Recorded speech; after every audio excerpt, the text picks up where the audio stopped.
앞서 우리뿐 아니라 중국에서 오는 입국자들 규제에 나선 나라들 상황 전해드렸는데 좀 더 자세히 짚어보겠습니다. 무엇보다 지금 재확산이 심각한데도 규제를 더더욱 풀고 있는 중국의 속내도 궁금합니다. 김혜송 KBS 해설위원 나와 있습니다. 자, 김 의원. 네. 자, 이제 제로 코로나 이 봉쇄 위주 정책이 물론 반대 시위가 확산된 것도 있긴 하지만 갑자기 완화되기 시작했고 점점점 이거를 완화 범위를 넓히고 있는 상황이에요. 이 과정부터 좀 볼까요? 네, 모레죠. 일단 8일을 기점으로 해서 중국이 그동안 코로나19를 막기 위해서 쳐놨던 장막이 거치게 됩니다. 네. 중국인들이 해외로 향하는 빗장이 풀리게 되는 건데요. 코로나19와 관련해서 한숨 돌렸던 주변 국가들에게는 어떤 운명의 날 비슷한 것이다. 이렇게 받아들일 그렇겠네요. 수 있겠습니다. 네. 이날부터 해외에서 오는 입국자들을 의무적으로 닷새 동안 시설에 격리해 오던 제도가 폐지됩니다. 네. 또 이제 입국 후에 PCR 검사도 없앱니다. 중국은 또 자국민에 대해서 단순 여행 등을 위한 여권 발급을 제한해 왔는데 이것도 8일부터 정상화 단계에 들어갑니다. 네. 이날부터는 또 코로나19 초기부터 차단됐던 중국 본토 또 홍콩과의 왕래가 3년 만에 재개됩니다.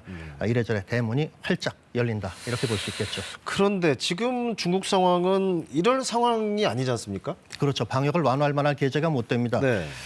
세계보건기구 WHO는 중국 내에 코로나19 신규 입원자 수가 최근 50% 가까이 늘었다 이렇게 말을 했습니다. 네. WHO는 중국이 지난해 12월 초 이후에 제공을 중단했던 신규 입원자 관련 정보들을 이번에 다시 받게 됐다 했는데 실제 상황을 반영한 건지에 대해서는 여전히 의문이 있습니다. WHO 관계자는 중국의 코로나19 관련 각종 통계들이 축소된 것으로 보인다. 네. 이런 언급을 하기도 했습니다. 또 공식 발표는 아직 안 되고 있습니다만은 외신을 통해서 전해지는 내용을 보면은 확산 속도가 엄청나다는 추정을 할 수가 있겠는데요. 인구가 약 2,500만 명인 상하이에서 주민 70%가량이 이미 감염이 됐을 수 있다. 이렇게 홍콩의 명보가 보도를 했고 그러니까요. 또 베이징에서도 감염자 비율이 벌써 80%를 넘었다는 전언이 있었습니다. 그러다 보니까 사망자가 또 이제 크게 늘어서 화장장마저도 포화 상태라는 소식입니다. 네. 심지어 대기표가 고가에 거래되는 그런 상황이라고도 한 얘기가 전해지고 있습니다. 네. 그러니까 중국 당국의 발표나 조치에 대한 불신은 커지고 있고 또 이 현장에서는 여러 가지 혼란이 벌어지고 있고 문제는 그런데도 지금 중국 당국이 별다르게 이제 손 쓰는 거는 없어 보인다는 겁니다. 이게 이유가 뭘까요? 네, 지금 방역 규제를 갑자기 좀 완화하고 나섰는데 그 이유를 살펴보면은 그동안에 3년 동안 제로 코로나를 표방해 오지 않았습니까? 그렇죠. 그러다 보니까 그로 인한 주민들이 느끼는 방역 피로감 또 부작용 등을 들 수 있겠습니다. 네. 이제 엄격한 그 격리로 인해 가지고 이제 생활이 아니라 생존에도 어려움을 느꼈다. 이렇게 말하는 사람들도 있었고요. 네. 그래서 지난해 말에는 이제 곳곳에서 이른바 이 백지 시위가 또 벌어졌고 그렇죠. 정권 퇴진 구호를 외치는 그런 모습이 목격되기도 했습니다. 지역을 통째로 봉쇄하는 방역을 계속하다 보니까 또 주요 경제 지표들도 이제 악화가 됐습니다. 그래서 내수 확대 등 경제 숨통을 트기 위한 것이라는 분석도 있습니다. 네, 결국은 이제 경제 정치적인 논리들이 이제 많이 개입이 돼 있는 것 같고요. 자, 우리도 앞서 저희가 정리를 해봤지만 우리도 단계적으로 중국발 입국자에 대한 검역을 강화했고 지금 다른 나라들도 마찬가지잖아요. 그렇죠.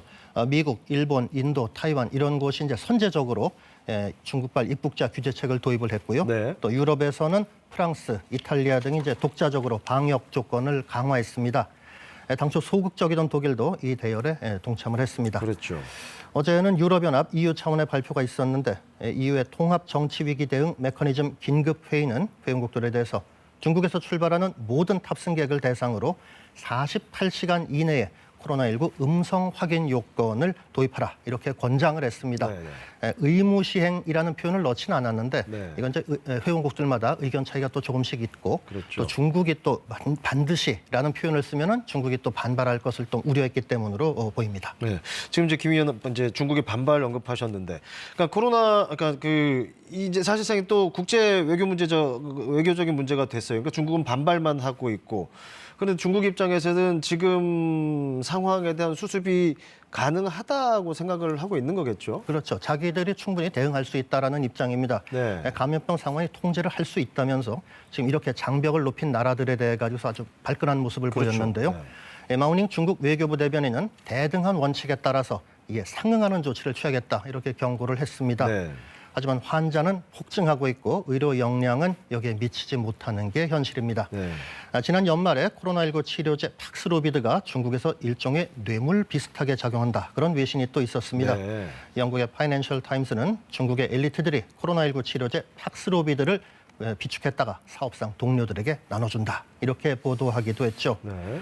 또 우리나라에서도 중국에 가족을 둔 사람들이 약국에서 감기약을 대량 구매하는 사례가 있어서 보건당국이 대응에 나설 정도였으니까 적어도 단기간에 의약품 수급 같은 이 중국 내 상황이 지금보다 나아지리라고 보기는 어려울 것 같습니다.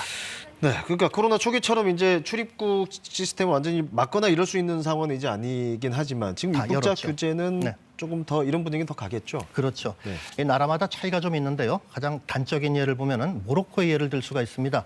이 나라는 아예 중국발 입국을 막았습니다. 네. 아예 들어오지도 말라는 얘기인데요. 모로코가요. 네. 하지만 현실적으로 대다수 국가들이 이렇게 따라가기는 현실적으로 매우 어려운 상황이죠. 네. 반면에 영국 같은 경우는 입국 후 검사에서 양성 판정을 받아도 격리하지는 않겠다고 했습니다. 그러니까 검사의 목적이 차단이 아니라 바이러스 추적에 있다. 이렇게 말하고 있습니다. 네. 이렇게 나라마다 방역의 수준과 목적의 차이가 있는데요. 다음 주 이후에 나오는 결과에 따라서 대응 수위에도 변화가 있지 않을까 이렇게 생각이 듭니다. 네, 알겠습니다. 오늘 여기까지 듣겠습니다. 김혜송 해설위원이었습니다.